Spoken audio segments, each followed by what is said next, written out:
All right, let's just jump right in. We're going to take a tiny 17-syllable haiku from the Japanese master, Matsuo Bashō, and I'm going to show you why it's not some gentle poem about nature. No, this thing is basically an ontological weapon. So here it is. The cry of the cicada gives us no sign that presently it will die. Seems simple enough, right? Almost peaceful. But you can't let that fool you. There's this electric hum of urgency right under the words. This isn't about the fleeting beauty of summer. It's about something that is fundamentally refusing to talk to us. And that's the key. This isn't a poem, it's a detonation. I mean that. It's a violent little explosion designed to completely shatter everything you think you know about nature, about meaning, even about your own mind.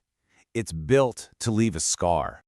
Okay, so to really get a handle on this detonation, we've got to look at it through a few different lenses. And the first one, it's philosophy. We have to try, just for a second, to stop seeing the world from our own point of view and start thinking about it from the perspective of, well, the object itself. And that brings us to this really cool, kind of heavy idea called ontological withdrawal. So what does that mean? Basically, the cicada's reality, it's totally private. It's inaccessible to us. That buzzing, screaming sound it makes, that's not a song for you and me. It's not a warning about a predator. It's just a vibration happening inside a private universe that we can never, ever get into. And if you really think about that, the consequences are, wow, they're huge. It means the cry is just noise. The cicada's death is its own private property. We can't translate its reality. We're totally locked out. So suddenly, this poem isn't about an insect anymore, is it? It's a statement about how radically alone every single thing is. It's saying that you and I, we're all kind of trapped in our own separate realities. So you take that feeling of isolation, that philosophical wall, and it leads you right into a psychological and you could even say spiritual crisis. I mean, what do you do when you come face to face with something that just flat out refuses to mean anything to you? Yeah, that's what the poem does. It makes you confront the real, as some philosophers call it. It's just raw sound, pure vibration, totally stripped of any kind of symbol or meaning we can hang on to. Our brains are desperate to make it about something, sadness, happiness, anything, but it's not. It's just a noise. And that, frankly, is terrifying. You know why? Because our deepest, most repressed terror isn't really death. It's meaninglessness. It's the fear that our entire lives and our deaths might not add up to anything at all. This little poem, it's like a mirror. It shows us just how badly we need to invent stories and project meaning onto a universe that is probably totally silent and indifferent to us. Okay, but what if that horrifying confrontation is actually useful? There's this concept, secular kenosis. Kenosis is a religious term for emptying out. So this is a non-religious emptying. The idea is that the poem acts like a violent spiritual cleanse. It forces you to just get rid of your ego for a second, that constant, nagging need to see yourself reflected back in everything you look at. And this is where it gets really wild. Here's the paradox. The moment you truly accept that you are totally and completely separate from the cicada, you find this bizarre kind of connection. It's like a mystical union, not because you understand it, but because you finally understand the massive, uncrossable gap between you. All right, let's shift gears. Let's drag this 17th century poem kicking and screaming into the present day. What happens when you put it up against our world? You know, the world of data, efficiency, productivity, nonstop crisis alerts. Well, it becomes an act of rebellion. I mean, look at the contrast. Our systems demand everything has a purpose. Be productive, be efficient, warn us if there's a crisis. And the cicada, it offers the exact opposite, just pure, pointless noise. It's a complete expenditure of energy with zero ROI, and then just abrupt silence. And that makes it scream a political act, right? It's a decolonial scream, a rebellion against any culture that demands nature justify itself.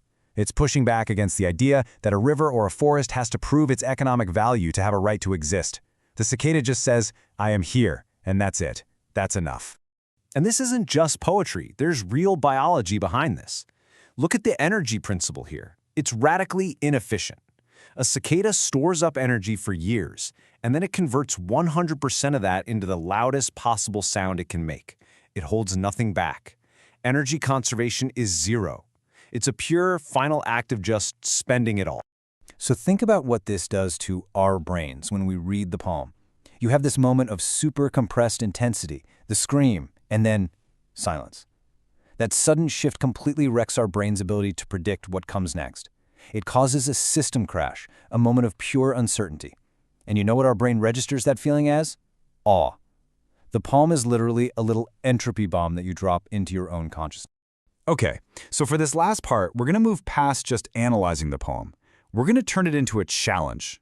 A direct and honestly, kind of dangerous challenge. Here's a thought experiment for you. What if you tried to live this poem for 24 hours? I don't mean as a metaphor, I mean as a literal, practical instruction manual for one day of your life. What if you adopted the Cicada's principle of brutal utility? So, here's the protocol. Step 1, act with maximum intensity in everything. Your work, your relationships, everything. Step 2, give zero, and I mean zero indication that you're about to run out of steam. Step 3, you refuse to even signal to yourself that you're tired. No, I'm so exhausted. No slowing down. And if you do that, step 4, you just sit back and watch all of our modern ideas about self-care and sustainability and wellness just detonate. But there's one more interpretation left. The impossible one. The one that's so radical, people almost never say it out loud. What if the poem is whispering something else? What if it's a cryptic, maybe even dangerous, defense of suicide? Think about it. A model for a life that is so vibrant, so loud, so full of energy right up until the very end that it completely hides the decision to stop.